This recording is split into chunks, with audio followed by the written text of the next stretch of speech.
There is this incredibly universal, completely humbling moment in the life of anyone who learns a new skill. Oh, yeah, I know exactly what you mean. Right. It is that exact second where you are staring at a problem and you become absolutely 100% convinced that, well, you haven't made a mistake. It's the system that's wrong. Exactly. You believe with your whole heart that the fundamental tools of the universe are just broken. Like you're trying to hammer a nail, the nail bends, and you think, they have clearly changed the molecular structure of steel overnight. It is a brilliant psychological defense mechanism. I mean, when you have spent 3 hours staring at the exact same process, Yeah. your brain just refuses to accept user error. It really does. It's so frustrating. Right. So it is much easier to assume a fundamental flaw in the fabric of reality, Yeah. or, at the very least, a catastrophic bug in the system architecture. Today, we are going to explore a perfect example of that feeling and, more importantly, the really fascinating reality behind why it happens. Welcome to today's deep dive. Glad to be here. We are looking at a brilliant piece of writing from a blog called tech-reader.blog. It is an excerpt from a post titled The Secret Life of Go Execution Flow, written by Aaron Rose. It's a great piece. Really insightful. It is. And our mission for you today is to unpack a very specific, highly frustrating coding mystery. But we aren't just here to debug a few lines of code. Yeah, not at all. We are going to use this mystery to fundamentally grasp the hidden mechanics of how systems execute commands, how they evaluate arguments, and why human logic sometimes crashes headfirst into machine logic. What makes the source material so compelling is that it grounds these massive abstract computer science concepts in a wonderfully specific narrative. Yeah, it really paints a picture. It does. We aren't just staring at a sterile blank terminal screen. The author places us in this gorgeous Beaux-Arts library in Lower Manhattan. Picture this. It is one of those grand, cavernous spaces with high ceilings, arched windows, and, heavy, polished wooden tables. The architecture alone is intimidating. Right.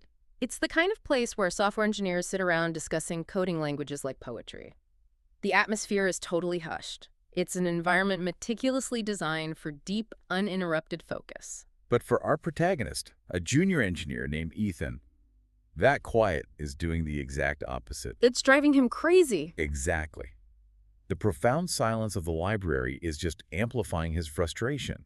It is making the metaphorical sound of his failing computer logs feel deafening. So Ethan is sitting there staring at his terminal output, and it just refuses to make any sense at all. He's totally stuck. He leans over to his senior colleague, Eleanor, and in this very library-appropriate whisper, he says, "I think I found a bug in the time package." Which, I have to point out, is the ultimate statement of technical hubris. It really is. The time package is foundational to the Go programming language. Right. I mean, it is used by millions of applications worldwide. So the idea that he found a flaw. Right. The chances of a junior developer uncovering a fatal flaw in how the language calculates time on a random Tuesday are functionally zero. Let's unpack the specific torment Ethan is experiencing here, because I want you, listening, to really feel the texture of this problem. It's a very relatable kind of pain. Imagine you are timing how long it takes to boil a large pot of water. You put the pot on the stove, you click your stopwatch, you stand there and watch the water slowly come to a rolling boil. You're just waiting. Right. You click stop, and your stopwatch says 0 seconds. Oh, man. You know it took time. You physically experienced the time passing in that kitchen. But the system is looking you dead in the eye and telling you it happened instantly. To understand the trap Ethan has fallen into, we really have to look over his shoulder at the code. Let's do it. What's he working on? So Ethan is trying to profile a migration function. And for anyone outside of back-end development, a data migration is heavy lifting. It's not a quick task. No, you are moving, updating, or restructuring massive amounts of information in a database. It is a slow, methodical process. Ethan knows for an absolute fact that this specific migration takes nearly a full minute to run. But every single time he runs it, his terminal spits out a log claiming the migration took 0 seconds. So let's look at his code. His approach seems incredibly straightforward, honestly. It does. It makes logical sense at first glance. At the very top of his function, he captures the start time. He essentially writes down, "The clock starts now." Simple enough. Then he uses a specific keyword built into the Go language called defer. He uses this defer keyword to log the total duration at the end of the function. He tells the computer, "Defer logging the time it took until you are done." And this is exactly where the friction begins. Ethan sees the word defer and applies his human understanding of that word to the code. I have to defend Ethan here. I really do. Okay, let's hear it. If we look at the English language, the word defer literally means to put off to a later time, to postpone entirely. Sure, by definition. If I tell you I'm going to defer making dinner, I don't chop the onions, preheat the oven, marinate the chicken, and then just stand in the kitchen for 3 hours waiting to turn the burner on. Right, that would be ridiculous. I put the entire process off. So why is Ethan wrong to assume the programming language does the exact same thing? Why shouldn't the whole line of code just wait? Because you are applying conversational semantics to compiler mechanics. Conversational semantics. Yeah, when humans communicate, our shared context does an enormous amount of heavy lifting. We understand intent. We know that deferring dinner means deferring the preparation as well as the eating. Right.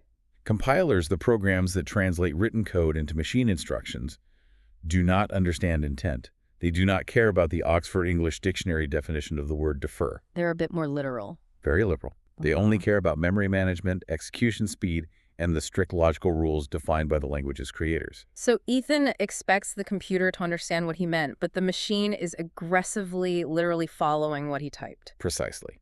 The compiler is prioritizing efficiency and safety over human intuition. And this brings us to Eleanor's diagnosis. Yes, the senior engineer. She sets down her stack of architectural journals, takes one look at Ethan's screen, and identifies the issue immediately. She tells him he has fallen into the argument evaluation trap.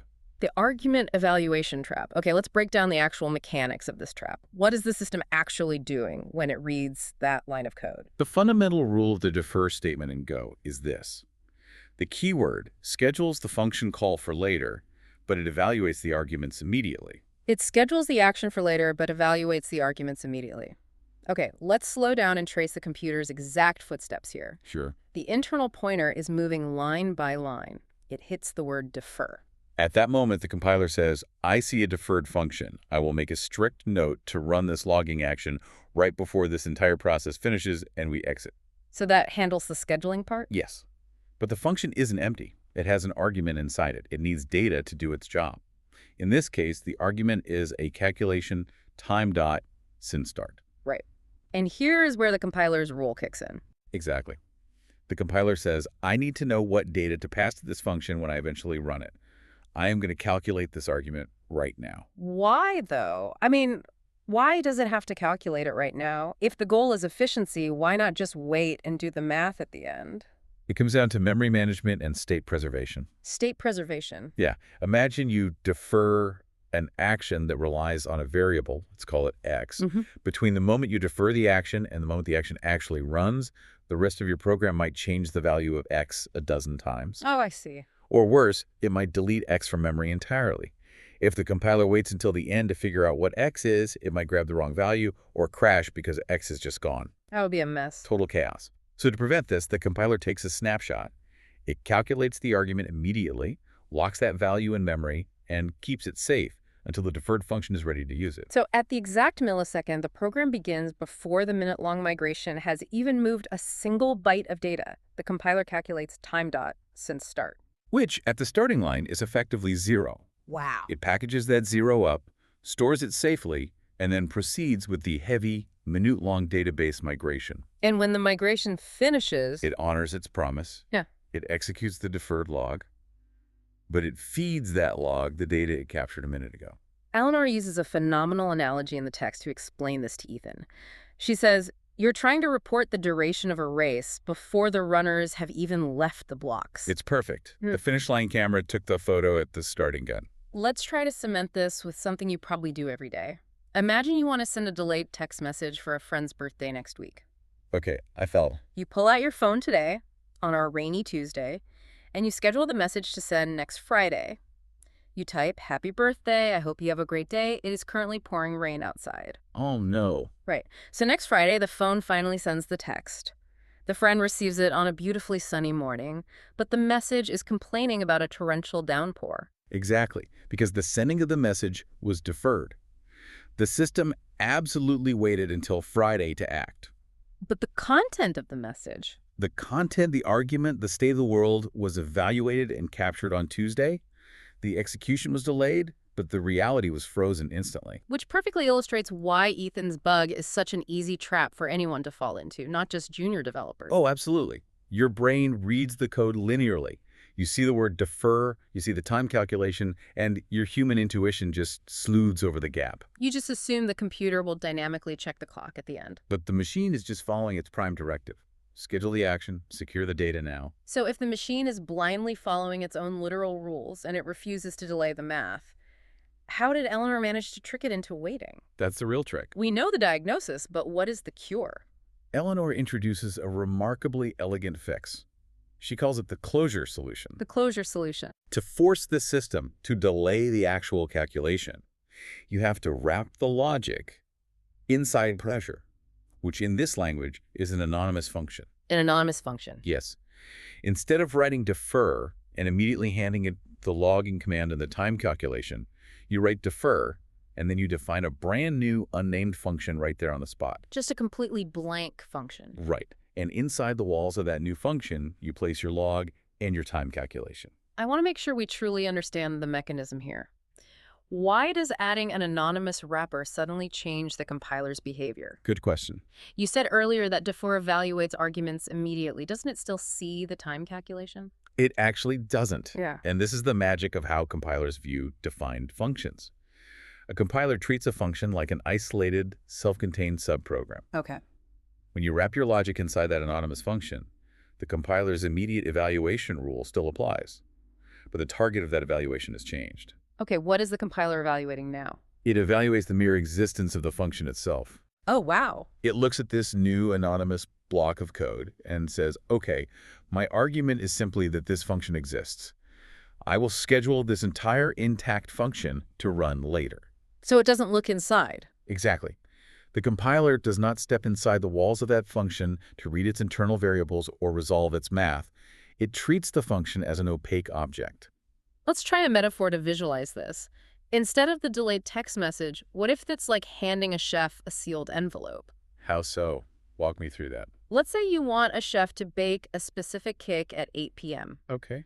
The immediate evaluation trap is like handing the chef a bowl of mixed batter at 8 a.m. and saying, bake this later tonight. Right. The ingredients are already mixed. The state is locked. Okay. By 8 p.m., the batter is ruined. Exactly, the early snapshot problem. But the closure solution, the anonymous function, is like handing the chef a sealed envelope at 8 a.m. Oh, I see. The outside of the envelope says, do not open until 8 p.m. The compiler evaluates the argument immediately.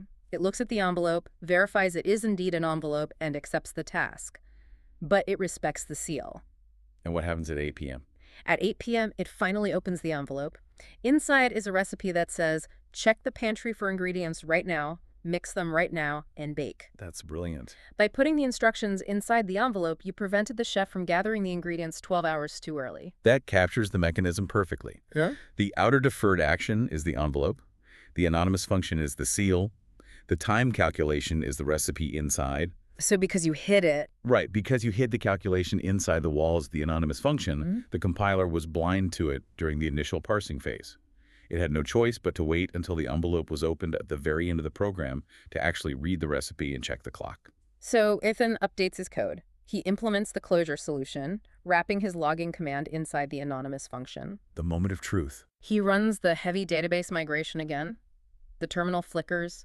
It stays quiet for a long time. The tension builds in the library. And then finally, it spits out the truth. Migration completed in 58.2 seconds. The bug is fixed. But, the value of this story isn't just the code correction. No, it's bigger than that. It's the philosophical shift that happens next. The source text elevates this from a simple debugging tutorial into a genuine shift in perspective. Yes. Ethan stares at the correct output, and he has this moment of clarity. He says, I see it now. A naked defer captures the world as it is right now. Captures the world as it is right now. That is a profound way to conceptualize execution flow. It really is. Whenever you command a system to act later, Yeah. if you do not actively shield your variables, if you don't put them in the envelope, you are freezing them in time at the moment of declaration. You are operating on a ghost of the data. Eleanor picks up her journals to leave, and she drops one final piece of advice that anchors this whole concept. It's my favorite line.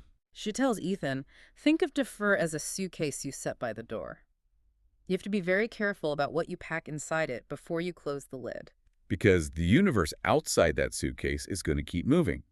Hours will pass, data will change, migrations will run. But inside. But when you finally open that suitcase at your destination, the contents will be exactly as you left them. Let's pull this out of the Beaux-Arts library and bring it directly to you listening. Why does this technical deep dive matter to your life? It's a fair question. Maybe you write code in Go every day, in which case this is a highly practical warning about variable state. Definitely. But maybe your tech stack is completely different. Or maybe you don't write software at all. Maybe you manage logistics, design automated workflows, or just try to organize a chaotic digital life. The underlying principle we've uncovered today applies everywhere. Everywhere. Understanding the critical difference between when a system captures information versus when a system acts upon that information is a foundational mental model for navigating the modern world. Think about the tools we use daily. Imagine you are scheduling an automated marketing email in a CRM platform. Oh, that's a great example. You set up an email block to automatically insert the current price of a product. Does the platform pull the price data from your database on Monday when you draft the campaign? Or does it dynamically fetch the price on Friday morning when the email actually leaves the server? If the price of your product changes on Wednesday and your automated system evaluated its arguments too early, you're blasting out an email with outdated information. You've fallen into the exact same evaluation trap Ethan did. It's the difference between working with a live feed and working with a snapshot.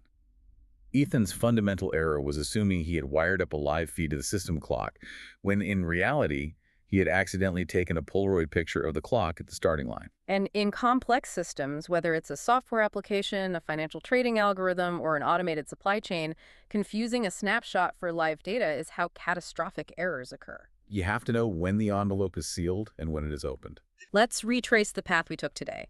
We started with a deeply frustrating mystery, a 0-second log for a minute-long task. We watched human intuition, the assumption that the English word defer meant a total delay collide with the strict, literal rules of compiler memory management. We dissected the argument evaluation trap, realizing that systems prioritize securing data immediately over understanding human intent. And finally, we explored the closure solution, discovering how wrapping logic in an anonymous function forces the system to treat instructions as an opaque envelope, delaying the calculation until the absolute last moment. If you found this breakdown fascinating and you want to understand not just the syntax of code, but the underlying philosophy of how machines interpret our commands, I highly recommend checking out the Tech Reader YouTube channel by Aaron Rose, the author of our source text today. It is rare to find technical writing that balances strict mechanical accuracy with such an engaging narrative framing. Before we go, I want to leave you with a lingering thought. Ethan's realization that his code was capturing the world as it was right now, freezing it in amber, is incredibly relevant to how we live today. It really makes you think. We exist in a world entirely driven by automated systems, scheduled tasks, and deferred actions. Every single day, massive amounts of data are being packed into digital suitcases and left by the door, waiting to be opened hours, days, or months later. And we trust these automated systems to run our lives, assuming they're always operating on the freshest possible information. So I want you to ponder this. In a digital landscape built on delayed execution, how many of our daily interactions, from the personalized recommendations we receive to the financial transactions clearing in our bank accounts, are secretly operating on outdated snapshots of data, simply because a machine somewhere evaluated its arguments just a little too early? It certainly makes you question the reality of the automated decisions happening all around us. It really does. The next time you find yourself staring at a problem, absolutely convinced that the system is broken and the fundamental laws of physics have changed, remember Ethan in the library, reality's probably fine. You might just be looking at a photograph of the starting line wondering why the runners haven't moved.